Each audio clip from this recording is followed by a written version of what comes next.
pessoal! Sejam muito bem-vindos e bem-vindas à disciplina de Banco de Dados. Meu nome é Thalia e eu sou professora de vocês e estaremos aqui trilhando uma trajetória incrível com essa disciplina. Na aula de hoje, nós vamos ver, então, uma breve revisãozinha sobre alguns conceitos importantes com o banco de dados, que permeiam toda a disciplina, para que a gente possa, então, retomar algumas coisas, frisar outras, aprender coisas novas, e espero que vocês gostem. Então, quando a gente está falando de dados, a primeira coisa que a gente tem que pensar, por que isso é importante? Por que essa disciplina de banco de dados ela é muito importante? Pensem só, no nosso dia a dia, todo mundo tem a necessidade de armazenar e recuperar os dados. Isso é muito importante. Antigamente, que era muito mais comum que hoje, a gente tinha as listas de telefones, quando a gente tinha aquelas listas de páginas amarelas enormes, grossas, onde a gente tinha várias informações, nome da pessoa, o telefone, o endereço. Era uma forma, sim, de armazenar informações. A gente tem também dados financeiros, seja de empresas, seja também os dados financeiros da sua casa, do seu cartão de crédito, algumas coisas assim. Receitas. Quem nunca viu a receitinha de bolo da mãe naquele caderninho para poder olhar quando quiser? Então a gente sempre está utilizando de memórias auxiliares. E acaba que, com o passar dos anos, o avanço da tecnologia, cada vez mais essas memórias auxiliares elas acabam se transformando e transformando o meio em que a gente vive. Eu, Thalia, não uso mais o caderninho de receita de bolo. Eu vou lá, digito um Google no meu celular e eu vou lá e consigo a receita. E assim eu faço lá um bolo de cenoura, por exemplo. E ao mesmo tempo, quando a gente quer saber um telefone, vai lá mais uma vez e pesquisa. Então as formas, que as memórias, elas existem, essas memórias auxiliares, elas se transformaram. A gente está tendo um aumento exponencial dos dados, então a gente está vivendo a era da Big Data, onde a gente tem assim o número de dados, ele acaba transformando a forma com que a gente vive. E o que é interessante é, o ideal seria que essas memórias elas pudessem ser cada vez mais seguras, confiáveis e estivessem disponíveis sempre quando a gente precisasse delas. Por isso, que uma parte muito importante, que um dado guardado, que a gente não sabe como recuperar, ele é quase tão inútil quanto se ele não existisse.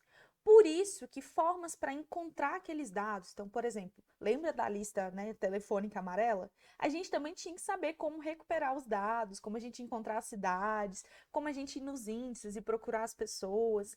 Tudo isso é muito importante. E por isso que a gente precisa saber, então, como trabalhar com os bancos de dados. Mas eu vou falar um pouquinho para vocês agora. Bom, afinal, o que é um dado? Só para recobrar, com certeza vocês já entenderam bastante sobre isso. Dados, na sua definição assim, tratam-se de correntes de fatos brutos, que representam eventos que estão ocorrendo em um ambiente, antes de serem organizados de forma que uma pessoa entenda e use. E quando a gente está falando disso, é porque os dados, são somente aquelas coisas que estão acontecendo. Por exemplo, os dados em relação à quantidade de pessoas que estão com Covid. É um exemplo. Então, essa quantidade de pessoas está ocorrendo naquele evento, então eles estão sendo ali passados, perpassados, e a gente precisa organizar de forma que uma pessoa vai entender e que eles possam representar informações e posteriormente representar conhecimento. Por isso que isoladamente eles não possuem nenhum significado, mas quando agrupados eles podem transmitir ou representar algo. Então, por exemplo, quando eu falo então é um o quê? Uma pessoa com Covid, por exemplo, ou um paciente recuperado de Covid, eu preciso trazer o conjunto de informações ali de forma agregada para transmitir, para representar algo que em escala maior pode representar também formas para que a gente possa tomar decisões. Os dados são muito importantes nesse contexto. Então, dependendo da quantidade de pessoas com Covid, eu posso tomar a decisão de que a gente precisa de melhores medidas preventivas, que a gente precisa trabalhar novamente com a parte de falar para as pessoas na conscientização, ou dependendo do número, a gente fala, não, agora está tudo tranquilo, a gente está mais, Então, os dados, eles representam muito a tomada de decisão de uma forma muito importante e muito decisiva, tá? E o que a gente faz com tudo isso? Olha, pensem só, vocês já imaginaram sobre os dados de matrícula de vocês, os dados de vocês aí no Campo Séries? Imagine só, você como estudante, a gente possui diversas informações sobre você. E a gente precisa, justamente armazenar essas informações, que elas não estão de forma isolada, que elas representam alguma coisa. Então a gente precisa pensar, primeiro, uma forma adequada para se armazenar essas informações e como realizar operações sobre essa coleção de dados. Então, a gente pode querer adicionar um dado novo, a gente pode querer consultar, atualizar, modificar ou mesmo eliminar alguma informação que foi desnecessária. Imagina só que você mudou de cidade, você mudou o seu número de telefone, essas coisas. Imagina se não fosse possível ir lá e alterar essas informações para você, igual, por exemplo, a gente conhece pelo que é acadêmico. Então, isso é muito importante que a gente possa realizar operações sobre os dados. Daí, uma solução para esse problema, né, foi apresentado com o advento da tecnologia de bancos de dados, ou BD, ou database, tá? Então, vocês vão ver muito utilizada essa sigla de BD, de banco de dados, tá?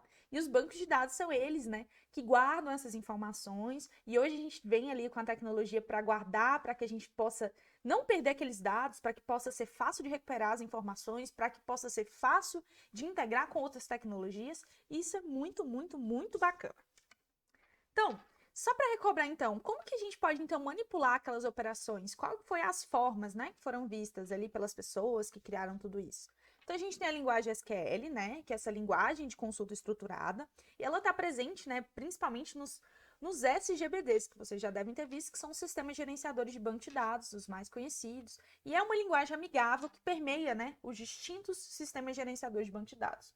Daí, ela foi criada nos anos 70, ela é considerada uma linguagem de alto nível, e ela traz, né, formas com que a gente possa trabalhar com os nossos dados, recuperando informações, criando, né, tabelas, criando banco de dados, dando permissões. Por isso existem 3 tipos de grupos principais de comandos, que é o DDL, o DML e o DCL. DDL, né, a linguagem de definição de dados, DML, linguagem de manipulação de dados, e a DCL, a linguagem de controle, né, de dados.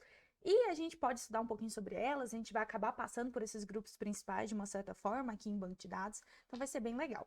Só para relembrar, né, alguns dos vários comandos que permeiam ali a linguagem SQL. Então, vocês já devem ter estudado update, create, delete, insert, group by, where, drop, end, or. E eu tenho certeza que a gente vai ver muito mais do que isso, que vai fazer com que essa parte, né, de trabalhar com os dados possa se tornar muito fácil, possa se tornar muito interessante, descobrir coisas novas, descobrir informações em meio a um monte de dados. Então, espero que vocês gostem bastante, tá bom? Só para lembrar, a gente trabalha, então, dentro dos principais SGBDs, a gente está trabalhando com o MySQL, e de uma forma geral, né, o MySQL ele foi criado na Suécia, no ano de 1995.